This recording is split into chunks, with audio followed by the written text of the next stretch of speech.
नमस्कार, आप देख रहे हैं नेक्स्ट नाइन न्यूज और मैं हूं आपके साथ दिनेश कुमार। 2024 के लोकसभा चुनाव से पहले तमाम राजनीतिक दल अब सियासी वार पलटवार करते हुए नजर आ रहे हैं। एक तरफ कांग्रेस पार्टी जहां 3 प्रमुख हिंदी पट्टी के राज्यों में चुनाव हारने के बाद समीक्षा बैठकें कर रही है और उन तीनों राज्यों में बेहतर प्रदर्शन की उम्मीद कर रही है, तो दूसरी तरफ आपको बता दें कि भारतीय जनता पार्टी भी अपने किले को मजबूत करने में कोई कसर नहीं छोड़ रही। आपको बता दें कि राजस्थान में कांग्रेस पार्टी के दिग्गज नेता सचिन पायलट यहां पर बेरोजगार युवाओं की आवाज उठाते नजर आ रहे हैं और इसके साथ साथ वे वहां पर भजनलाल सरकार को कटघरे में खड़ा करता हुआ दिखाई दे रहे हैं। जिस तरीके से उन्होंने कहा है कि यहां पर आमतौर पर भारतीय जनता पार्टी जो वायदे करती है उन वायदों पर विफल होती नजर आती है और वही इस बार हो रहा है। उन्होंने कहा है कि बेरोजगारी इस कदर चरम सीमा पर है कि भारतीय जनता पार्टी के पास उसको दूर करने का कोई विजन नहीं है। सुनाते हैं आपको कि सचिन पायलट क्या कुछ कह रहे हैं। जो राज्य ऐसे हैं जहां सबसे ज्यादा भर्तियां होती हैं, जहां लोग बहुत चाव से, शौक से और एक मातृभूमि की रक्षा करने की भावना से सालों तक प्रशिक्षण करते हैं, तैयारियां करते हैं और एक गांव में माहौल होता है कि हम फौज की भर्ती की तैयारी कर रहे हैं। ऐसे लगभग 2.25 लाख लोग हैं जिनको आपने भर्ती दी लेकिन ज्वाइन नहीं कराया।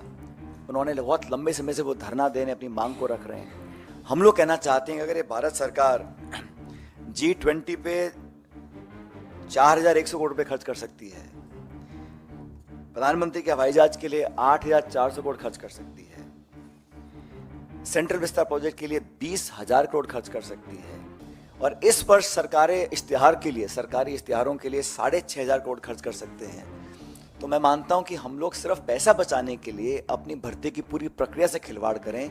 ये भविष्य के लिए, हमारी आंतरिक सुरक्षा के लिए, हमारे भारत की इंटेग्रिटी सिक्योरिटी के लिए कहीं ना कहीं चैलेंज बन सकता है। तो हम तो आग्रह करेंगे कि लोगों को नौकरी दी जाए जिन्होंने सारी परीक्षाएं पास करी थी, लेकिन अग्निवीर के माध्यम से, अग्निपथ योजना के माध्यम से जो बहुत बड़ा खिलवाड़ हो रहा है। देखिए, भारत की जो सेना है उसके शौर्य को, उसके पराक्रम को, उसकी मेहनत और जाबाजी जो हमारे सैनिकों के पास है उसका कोई सानी नहीं है। We are one of the finest fighting forces in the world. Our armies and our defence forces are second to none, but their valour, their strength and their dedication to the nation should be regarded and respected for future generations.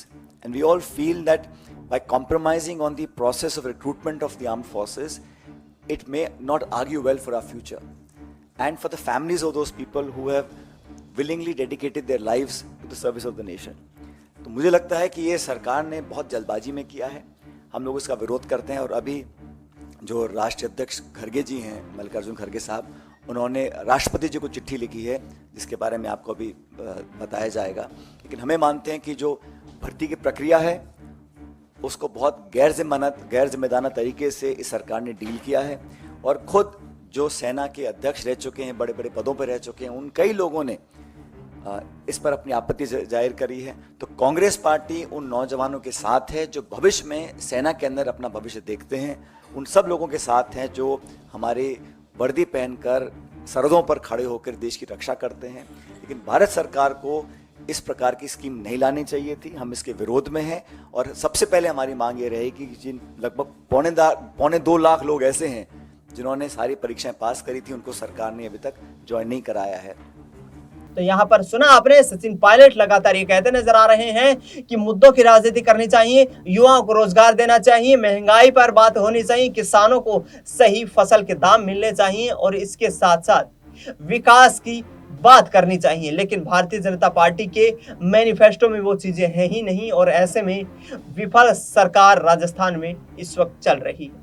यानी साफ तौर पर सचिन पायलट अब आगामी वक्त में हो सकता है लोकसभा चुनाव भी लड़ते हुए दिखाई दे और इसके साथ कांग्रेस पार्टी ने जो छत्तीसगढ़ प्रभारी की जिम्मेदारी दी है उसमें भी बेहतर प्रदर्शन करते हुए नजर आए। फिलहाल इस खबर में इतना ही। देश दुनिया की तमाम बड़ी खबरों के लिए आप देखते रहिए नेक्स्ट 9 न्यूज।